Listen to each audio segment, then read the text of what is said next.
Here we go. Chapter 1. Donut Head by Sue Stoffacher. Chapter 1. Just the facts. My name, if you must know, is Franklin Delano Donut Head. Try saying that in a room full of fifth graders if you think names will never hurt you. The Donut Head part comes from way back, from my great-great-great-great-grandfather who came to the United States during the famous turnip famine. Of course, he didn't speak a lick of English. His Russian name was something like Donetsk. Somehow, when he came out of the ferry office at Ellis Island with a piece of paper in his hand, he was a donut head. So basically, I come from a long line of suffering Russian donut heads. All the suffering could have been avoided if it weren't for Washington Irving. This very famous writer recorded the events of his life in his journal.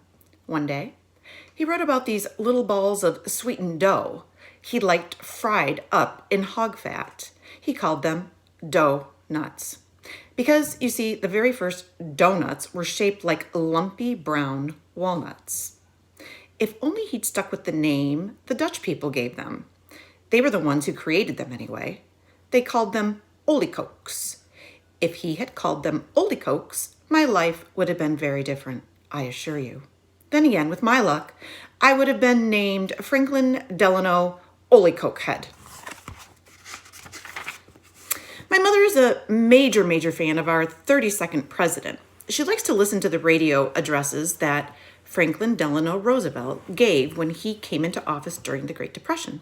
Believe it or not, she listens to them in her van during her workday. She has them all on tape.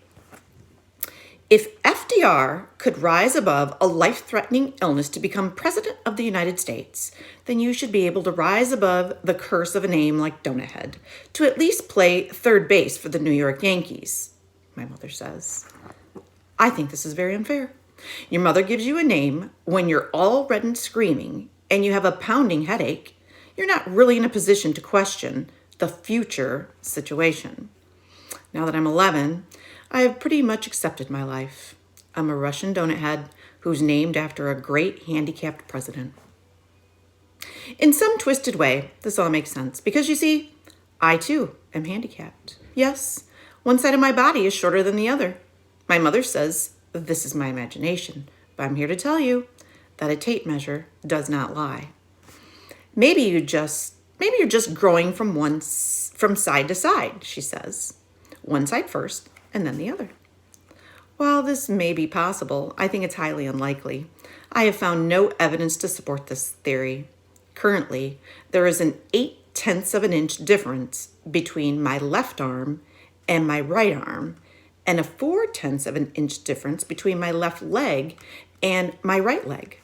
Just yesterday, when I measured my legs after school, I found my toe creeping closer to the 5. I'm preparing myself mentally to have legs that look like they belong on two different bodies. Both my left arm and my left leg are longer. At this rate, I'm going to have to go to one of those special stores to be fitted for my Sunday suits.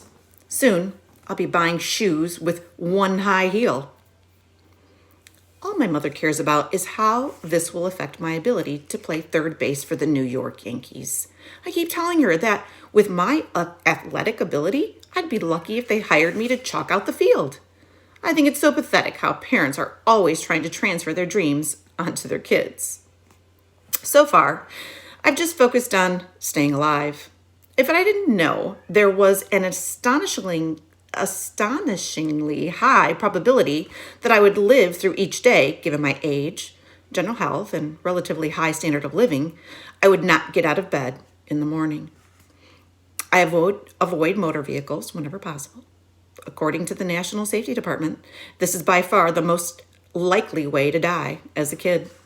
I also avoid all bodies of water. Drowning is number 2. And anything that would cause a death-inducing accident, number 3. This could be, say, being hit in the temple by a hard grounder down the third base line. In addition, I never play with matches or firearms, never climb trees, ladders, or fences, change the smoke detector batteries every 3 months, Do not drink liquids that are stored under the sink or put any plastic bags over my head. Gloria Nellots, the chief statistician for the National Safety Department in Washington, has already offered me a job when I graduate from college, if I should live that long. She and I talk at least once a week. Me. Good morning, Gloria. What is it now, Franklin? My school is planning a field trip to a working farm, and I was just wondering, what is the likelihood of me being crushed by a moving tractor? Remote. Trapped in a hay silo and suffocated by grain? They don't make percentages that small. Can mad cow disease be transmitted by saliva? I mean, if a cow licks me and Franklin, you would have to eat it. And since you never touch red meat, Gloria, I think you should know our school bus does not have seat belts. I'll get someone on that right away, Franklin. It's bus number 987 in the Pelican View School District. In addition, I think the rear tires are overinflated, causing premature baldness. I was just wondering, Gloria, you won't get a note from me, Franklin, if that's what you're angling for. I think it's perfectly safe for you to go to the farm. Well, obviously, I'm concerned for the safety of all the students, not just myself. Recently, I noticed that several children have been coming to school with their shoes untied. These are young children, Gloria. Franklin? Yes? Do you ever think about girls? Girls? Gloria? I think it would be better for your health if you thought about girls rather than disasters. Stress plays a major role in the leading causes of death in this nation. Well, let me tell you, I didn't have anything to say to that. I just had to hang up right then. After all, Gloria is a girl. How could I tell her that girls filled me with so much stress they ought to come with warning labels? Girls, I do not understand. Girls cannot be quantified in any way. The laws of mathematics, physics, and chemistry do not apply to anything wearing a barrette or a gold bracelet. Unless, of course, it's not real gold. Then you may witness a green ring on the skin resulting from the interaction between these base metals and the acids in both perspiration and the atmosphere. The only thing that frightens me more than girls is the Pelican View basketball team. We don't have the full complement of sports teams like you get in middle school. Just a basketball team and a baseball team. Anybody who wants to be on the team can be on the team. You can have the mental fitness of a pretzel and the grace of a station wagon on black ice. And Coach Jablonski still has to take you on the team. In winter, I was being terrorized by the basketball team. Come spring, it would be the baseball team. For some reason, all the boys who like to pound on sensitive, asymmetrical guys like me are also attracted to Pelican View sports teams.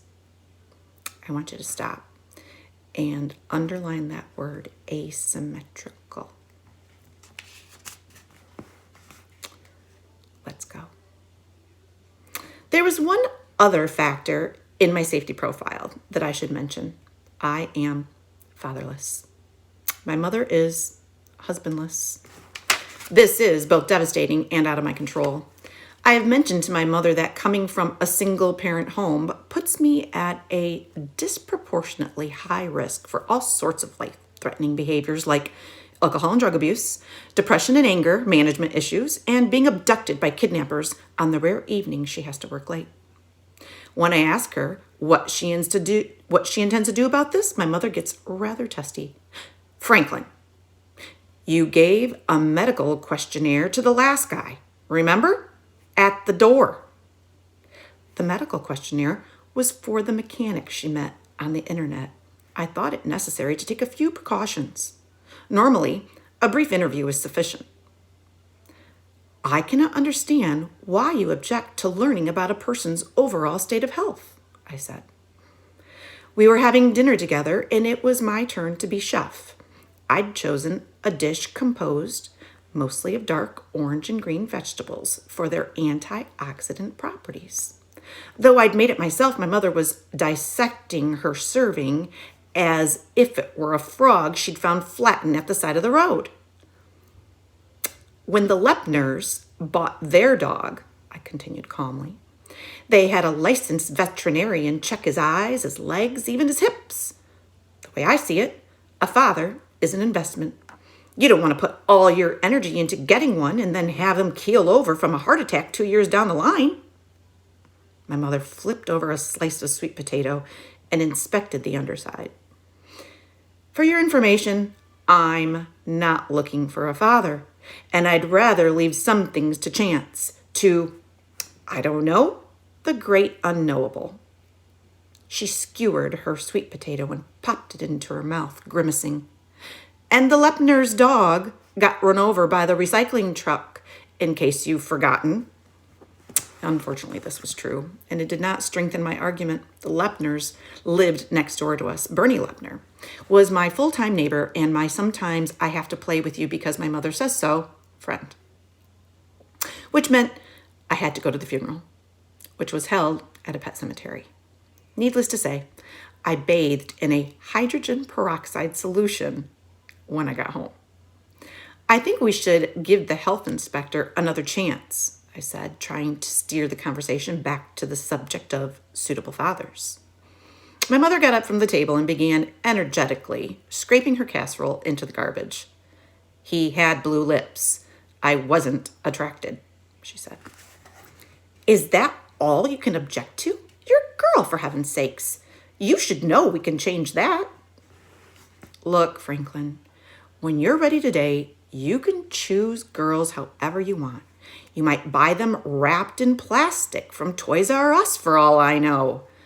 I'm just looking for someone who likes the same things I do, someone who might find you interesting.